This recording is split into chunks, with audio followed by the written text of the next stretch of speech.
Ration card रे mobile number link अछि ना नहीं ता डिटेल्स गुटे आम जानिबा। जदि मोबाइल नंबर लिंक नहीं किपरि लिंक करिवे।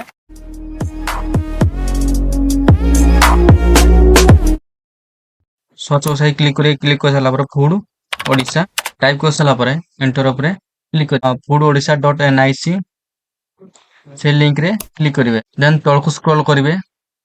ग्रीवियंस हेल्पलाइन अछि जो लिंक अछि तापरे क्लिक करिवे। क्लिक हेयर अछि तापरे क्लिक करिवे।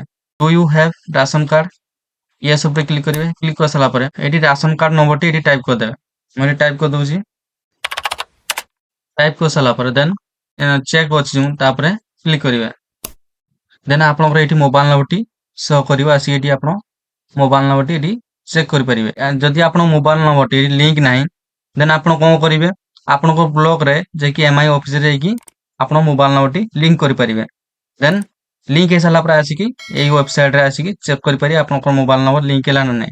जदि एई वीडियो रे किछि सिखिबा कोन मिला डेफिनेटली चैनल को सब्सक्राइब करे होय तो रेड कलर सब्सक्राइब बटन रे क्लिक करी ऑल ऊपर सिलेक्ट कर देबे। जा फर मु एई बडी informative and knowledgeful video upload करले आपन सर्वप्रथम देखि पारे। जय हिंद, वंदे मातरम। आ नेक्स्ट वीडियो देखा हबो। बाय।